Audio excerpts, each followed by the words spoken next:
Lechon kawali. So yan guys, no, second fry natin ng ating lechon kawali. Yan. Wow. So hindi na siya struggle guys, no.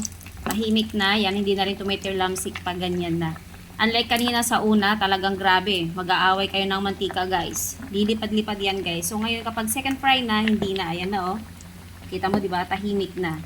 So wala nang talsik-talsik yan guys. Yan, ipapakrispy na lang natin yung kanyang skin. Ayan oh. So, diba, ganda. Yan, at malakas ang apoy niyan guys ha. Kapag ganyan na pangalawang prito niya na, kailangan malakas yung apoy mo. So para yung skin niya ay mag-crunchy. Ayan guys, so kita mo yan oh. Wow. So yan ang hinahanap natin no. Ayan oh, tinan mo diba? Oh, diba? Ayan, yummy yan guys. Yes! So talagang crunchy yan mamaya guys. O diba? So ganyan lang guys. Siyempre, pakuluan muna natin yung liempo natin guys. Timplahan na rin natin ng pampalasa.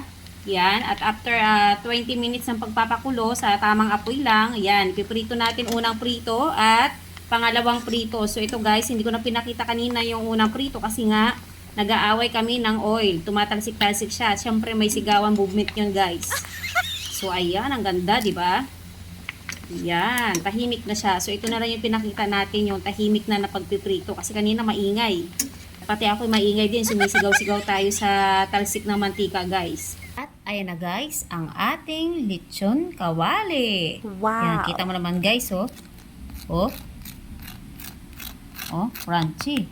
Yan oh, napaka-crunchy niyan guys. Thank you for watching guys and bye-bye.